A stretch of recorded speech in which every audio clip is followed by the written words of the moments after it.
एक मौजू है यूनिफॉर्म सिविल कोड, जो इस वक्त का सुलगता हुआ मौजू।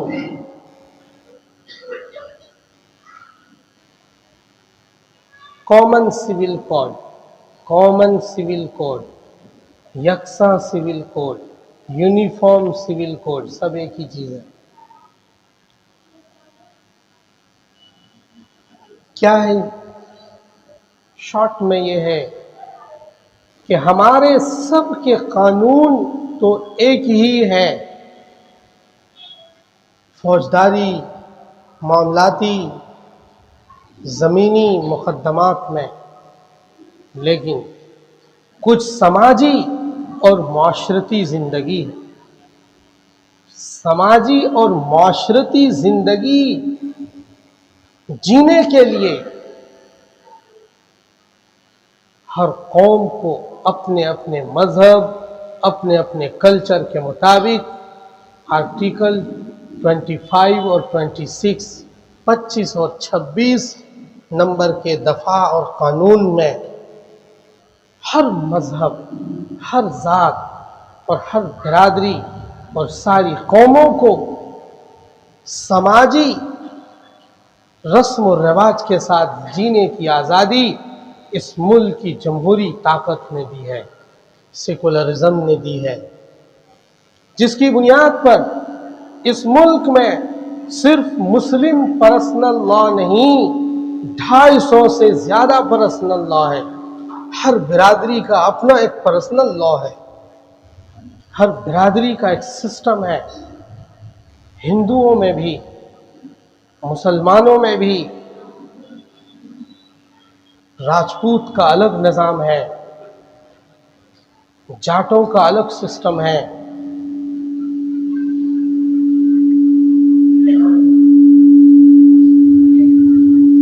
और दूसरी बिरादरियों का अलग निज़ाम है। हमारे यहाँ, हमारे पास लोग आते हैं कि लाल खत लिखवा दो। किसी के यहाँ लाल खत का रस्म है, किसी के यहाँ लाल खत के साथ जब कुछ आता है तो टोकरियां भरकर एक सिस्टम आता है, नाम याद नहीं रहा। मैंने कुरैशी से पूछा था, कुरैशियों के यहाँ लाल खत के साथ सोना, चांदी, रिंग, कड़े, छड़े, घड़ी, अलग अलग सिस्टम है। हर 4 किलोमीटर के फासले पर अलग कल्चर है, अलग ज़बानें हैं, अलग सिस्टम है। हर 5-7 कोस पर सिस्टम बदला हुआ है। ये ऐसा मुल्क है। इस मुल्क में हुकूमत, सरकार ये चाहती है कि समाजी और माशरती जिंदगी के जो कानून है वो भी एक हो जाए। कानून तो एक ही ऑलरेडी पहले से है, लेकिन समाजी जिंदगी में हमें कुछ आज़ादी हासिल थी, जैसे निकाह में, जैसे तलाक में, जैसे वरासत में, जैसे लेपालक मुतबन्ना, जैसे किसी के लड़के को लड़की को गोद ले लेते हैं। इसमें अलग अलग सिस्टम है, अलग अलग कौमों का। यकसा सिविल कोड की शरई हैसियत और एक है कानूनी हैसियत, और इसका मुल्क में होने वाला नुकसान या फायदा। शरई हैसियत, यकसा सिविल कोड यानी समाजी जिंदगी में एक ही नेशन पर चलने वाला, एक ही कानून पर चलने वाला सिस्टम, समाज एक ही टाइप से चले।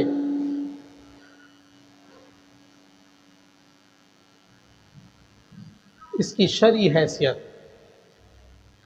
क्या है? इसकी शरई हैसियत में अगर देखा जाए यकसा सिविल कोड को, तो हम सब मुसलमान हैं। समाजी जिंदगी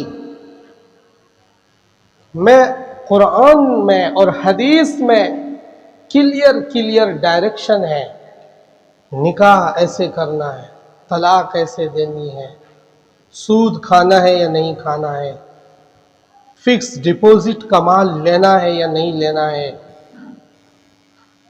अब उस शरई कानून से कई मर्तबा मुसलमानों का मादी और माली नुकसान होता है, मुसलमान उसे झेलता है। इसीलिए हम सूद नहीं लेते, हम सूद नहीं खाते हैं। हमारे मुसलमानों का फिक्स डिपॉजिट का पैसा बैंक में करोड़ों की तादाद में पड़ा हुआ है, वो निकाल कर गरीबों में बांट देते हैं, या बहुत से लोग निकालते भी नहीं हैं।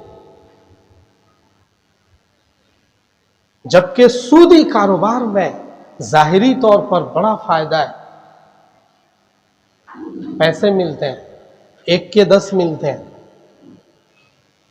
हम इस फायदे को नकारते हैं, इस नुकसान को हम झेलते हैं। क्यों? इसलिए कि हमने अल्लाह के लिए सर झुका दिया है। मुस्लिम किसे कहते हैं? जो अल्लाह के सामने सर झुका दे।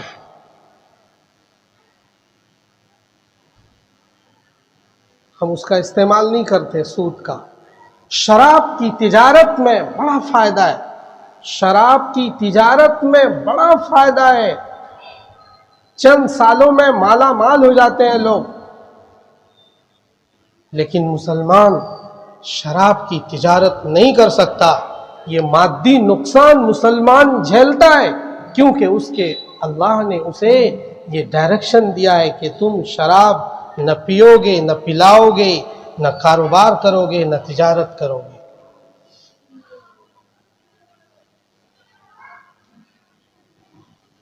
क्या कहना चाहता हूं कि अल्लाह का जो भी हुक्म है उसमें संशोधन, अमेंडमेंट मुसलमान नहीं कर सकता। वो जूं का तू कयामत तक चलेगा, और हम उसको मानते हैं चाहे हमारा नुकसान क्यों ना हो जाए।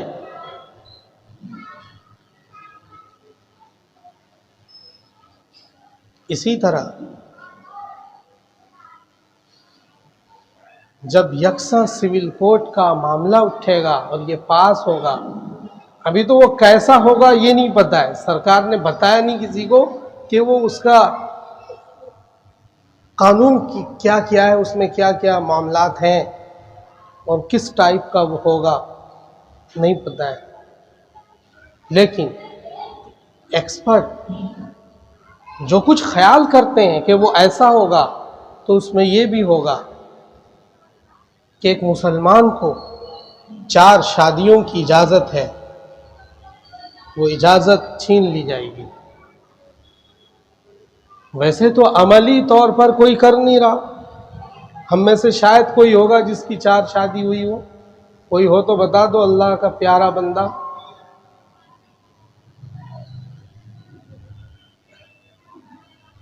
शादी से तो हम ऐसे भागते हैं जैसे बिच्छू से भागते हैं। उसका नुकसान दूसरी तरफ जाता है कि हम फिर गुनाह करते हैं। शादी से भागने की वजह से फिर हम गुनाह करते हैं।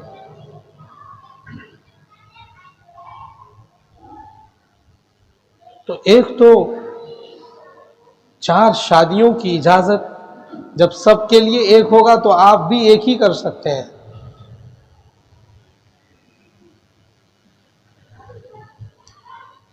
इसी तरह तलाक का हक मर्दों को हासिल है, और इसका फायदा है बड़ी आसानी से बीवी के साथ समझौता करके जुदाई कर लेते हैं। वरना अदालतों में मुकदमात जब जाते हैं तो 10 साल लग जाते हैं अलायदगी में, मैटर चलता रहता है, ये भी उलझन में वो भी उलझन में।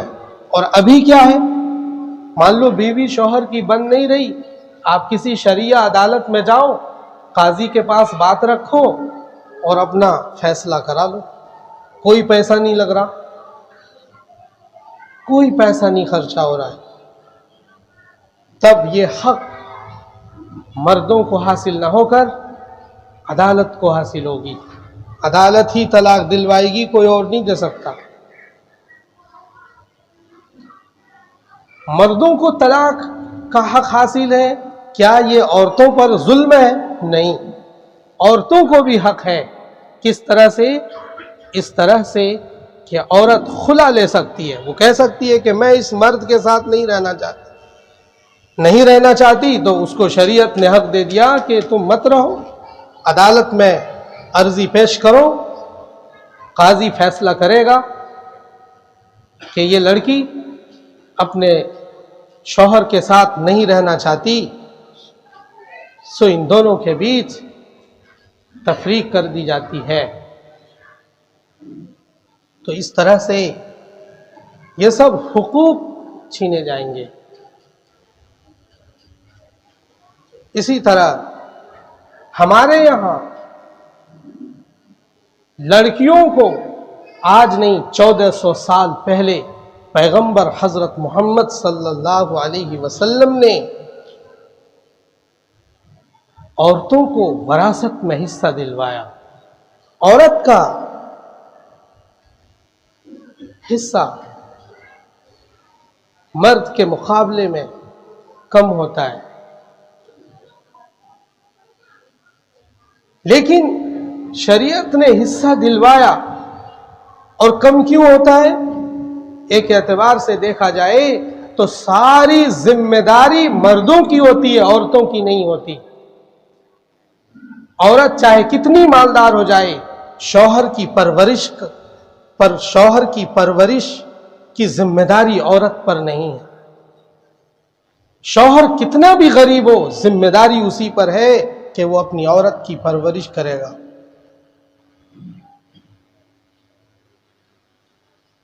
एक तरफ उसे अपने माँ बाप के माल से औरत को हक हासिल होता है, वरासत मिलती है। दूसरी तरफ जब शादी हो जाती है तो फिर शौहर के माल में से अगर औलाद हो तो 8वां हिस्सा, औलाद ना हो तो 4था हिस्सा उस औरत को मिलता है। और भी कई तरफ से माल औरत के पास जमा होता है, तो मिल मिलाकर तो उसके पास भी ज्यादा हो गया। भाई के मुकाबले में उसका हिस्सा कम है, भाई को डबल है, औरत को सिंगल है। लेकिन औरत को और भी जगहों से हिस्से मिलने हैं। यूं शरीयत ने यहां थोड़ा कम किया है, इसमें इंसाफ है। कुल मिलाकर कई एक तरह के मसाइल पैदा होंगे। अब ले पालक है, हम लोग गोद ले लेते हैं बच्चे को, तो हम सोचते हैं ये मेरा बेटा हो गया। जुबान के कमिटमेंट से कोई बेटा नहीं बनता। बेटा बनने के लिए एक प्रोसेस है, एक सिस्टम है, एक शादी ब्याह निकाह है। उसके वास्ते से जब सुलभी औलाद पैदा होगी वो बेटा या बेटी होते हैं। ज़बानी कमिटमेंट से कोई औलाद नहीं बन सकता। हाँ, आप उसकी परवरिश करो, उसको दो, वो एक अलग चीज है। लेकिन आप उसे अपनी सुलभी नस्बी औलाद की तरह औलाद नहीं बना सकते कमिटमेंट से। हमारे मजहब में ये है, दूसरों में दूसरा है। वो जो नया सिविल कोड बनेगा उसमें क्या होगा नहीं पता। कुल मिलाकर अगर हमें परेशानी होगी तो ऐसा नहीं है कि इनको परेशानी नहीं होगी। 1951 में जब कानून पार्लियामेंट्री सिस्टम में लाया गया तो जब बाबा अंबेडकर ने इस पर तफसील बयान की तो सबसे पहले उसके खिलाफ करने वाले यही लोग थे। हिंदू तंजीम थी, महिला मोर्चा के लोगों ने इसकी मुखालफत की, हिंदू महासभाओं ने इसकी मुखालफत की। हाँ, इसको थोड़ा जहरीला बनाया जाता है सियासी मफाद हासिल करने के लिए। हिंदू वर्सेस मुस्लिम बनाया जाता है कि ये जो सिविल कोड लाया जा रहा है अब मुसलमान की रीढ़ की हड्डी पर कील ठोक रही है सरकार। अब मुसलमान ख़त्म है, उधर हिंदू खुश होंगे और सारा वोट सकार के अपनी तरफ लेंगे। यही इनकी पॉलिसी है। अब ये मिसाल देते हैं कि बरतानिया में एक ही कानून है, फ्रांस में एक ही समाजी कानून है, तो हमारा मुल्क बरतानिया से बहुत बड़ा है। बरतानिया इस मुल्क के सामने ला शय कुछ भी नहीं है। इस मुल्क का एक सूबा सारा बरतानिया है, इस मुल्क का एक सूबा सारा फ्रांस है, इस मुल्क के एक सूबे की जनरेशन सारा फ्रांस है। इस मुल्क का मुकाबला फ्रांस से नहीं हो सकता।